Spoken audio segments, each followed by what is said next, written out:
Lauren and Kat Stevens with the Hanger Sisters. Today we're here with Andy, the CEO of SoCal Jets. We're so excited to be here and start this series to show what other opportunities there are in the aviation field.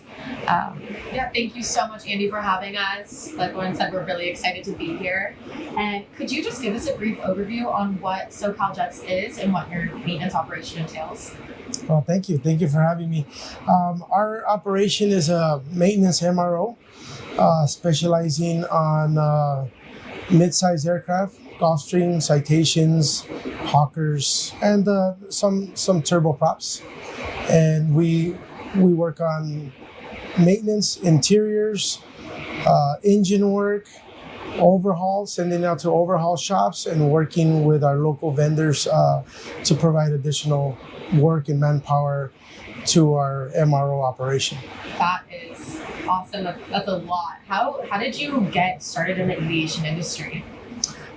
When I was little, I always loved the aviation since I was about 8 or 9 years old. Everybody watched the Top Gun movie back in the 80s and loved it. And my whole time during junior high and high school, that's all I wanted to do. I wanted to fly as a pilot. I got an opportunity to get a scholarship for maintenance, Northrop Rice Aviation. After I graduated there, I worked for a Citation Service Center for about close to 10 years. Worked for the service center, became a crew chief, when pretty much traveled just about everywhere to repair and rescue aircrafts and schedule maintenance for the Citation Service Centers. We used to go to all the online service centers to help out in Wichita, East Coast, and West Coast. So, and that's what gave me my foundation to where we're at now. So did you have any mentors helping you throughout your journey into the aviation industry, or were there any key moments that you would like to share with us? Yes, there were. There were many great supervisors, managers, upper management, and team workers at the service center.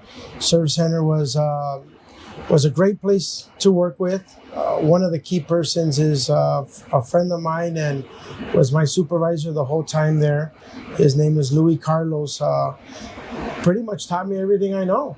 He was a great person to work with at work and then off the field. Good times off the field. Somebody who cared that the stuff was getting done to the top-notch requirements of being a factory trained technician. That's awesome. That is awesome. Having friends in and out of the aviation industry is so great because you get to learn so much and then share your experiences with them. And I know you mentioned that you are a family-owned and operated business. Can you tell us a little bit about the perks and challenges about working with family every day? Well, it's great. It's a great experience. They're your second set of eyes. When I'm not there, they do a little bit more above and beyond a regular employee 9 to 5. You ask them to help out a little bit more where you can't reach, and that's what's great. And also try to maintain and stay in the guidelines as an employee, so everybody doesn't feel that favoritism or any of that nature. That's important. They are family. Families can be tough as well. As we know. Family can be tough, but it's good. It's good. It also lets the customer know that, hey, you're bringing your aircraft to a family maintained, owned operation, that we also fly on their aircraft. We care about the aircraft. We put our family on their aircraft. Yeah. So that's our sign off. Our sign off is, if we can't put our family in that aircraft, it's a no-go. Yeah. I love that. We really resonate with that. Obviously, we're sisters and we work together every day. And so we know that there's a lot of benefits that come with it. There also are some challenges, and I'm sure that you've, experienced a lot of those even in the aviation industry. What would you say that some of the challenges that you've faced working your way up to the point you're up at now were or are? My toughest challenges was, there's, when we started out, we were competing against the manufacturer. So it's like I left the manufacturer, I left Citation, and Citation was still here at the time. So it was a little bit of a bump in the road, but at the end of the day, I think hard work prevails over anybody saying or trying to do something malicious. I think if you stick to your script, do your hard work, give the customers what they're asking for, and the success will come from there. Yeah. We really can't go wrong with that. Definitely.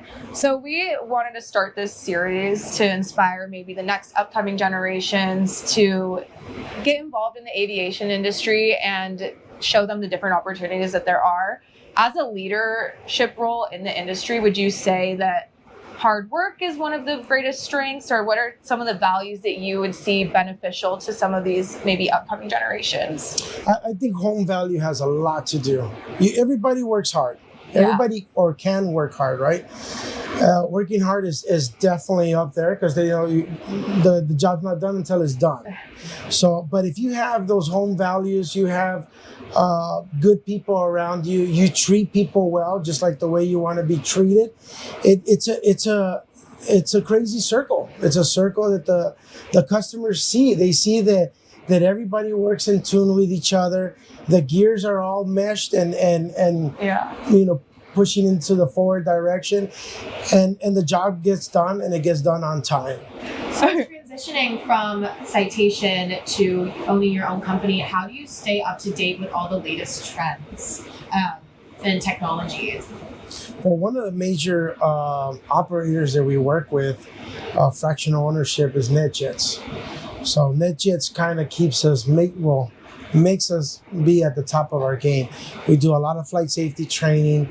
We do a lot of internal training. We're a 145 operation repair station, and we just got our EASA certificate. Congratulations. So we got our international certificate. So all of that keeps us very busy, plus we do about 5 or 6 audits a year from different operators and fractional ownerships that essentially they check to verify that we've got all the training and equipment to work on these new aircraft. So we're working the latitudes, longitudes. Now they're coming out with the Ascends. So we have the opportunity to work these brand new aircraft, including the Bombardier Global 6000s, the Challenger 350s. So we have the availability at our hands to work the latest and greatest aircraft out there. Yeah, you guys have some really cool aircraft coming in Thank and out. you. Do you have a favorite plane? I'm a Citation guy. You know what I mean? I love Citation. I feel that I could say I'm purebred Citation. Yeah.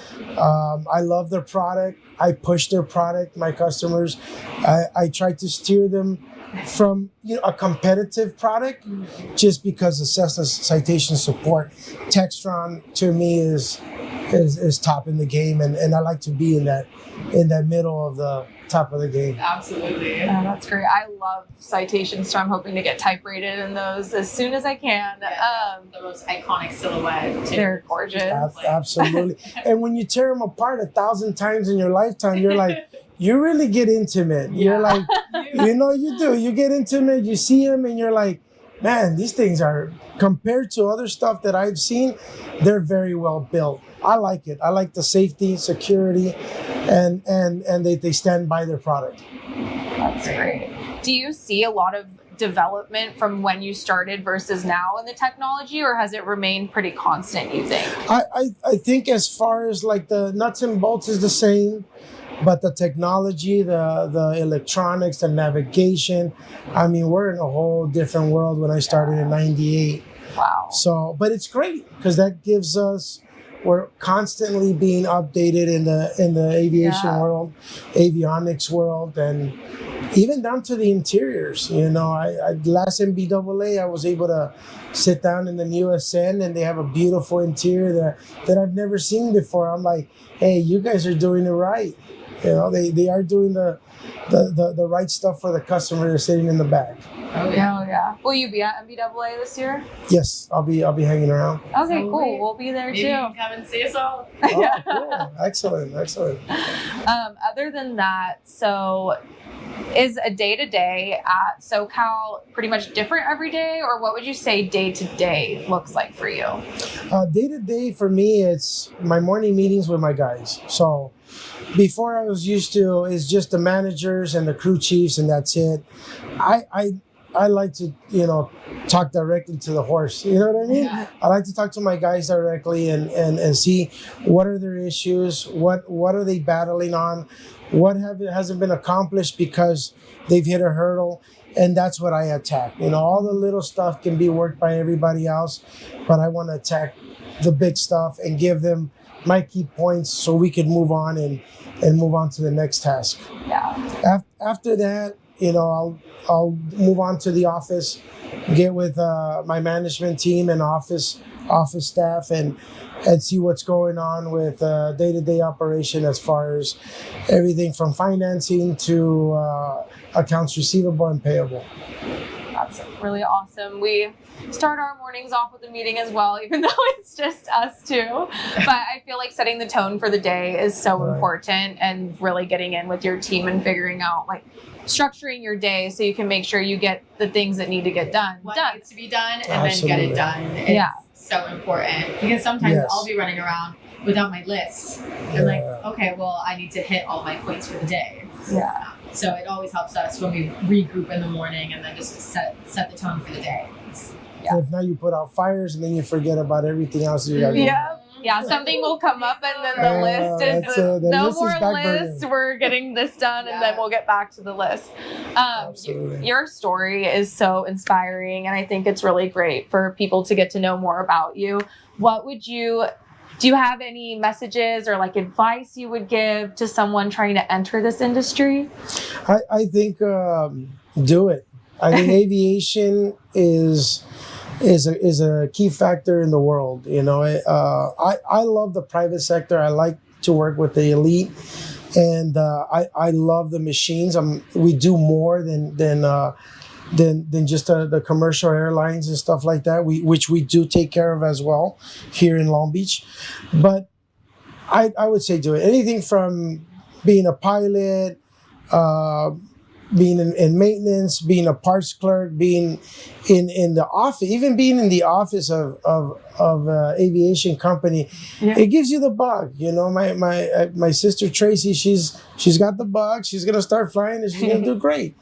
She's gonna use our amenities to pursue her career in flying, and that's what it's about. It's also about helping others, helping our team, helping our employees get to the next level of what they want to do as well, because that it's all the same circle. At the end of the day, if they decide to leave us and they're flying a Citation, guess who they're going to come and fix it with? It's going to be with us. Aviation is so full circle, and it's such an amazing community. Obviously, we're biased on it, but I really do think we have some of the best people that we're working with day to day. Yeah. And I'm just so thankful to be in this industry, even sitting here and talking with you. It's the dream. Yeah. And Absolutely. you never know who you're going to meet and then work with down the line, and the partnerships that come out of it. I think it's just such an exciting industry to be in, and we're really grateful to be part of it and to be even sitting here today with you. So thank you so much for your time. Absolutely. We're blessed. I love aviation. Yeah. Everything about I think we can all agree on that. All right. Well, thank you so much for watching. Thank you so much for having us. This has been such a pleasure, and the knowledge you've imparted on us has just been invaluable. Don't forget to like and subscribe, and watch out for our next video coming out.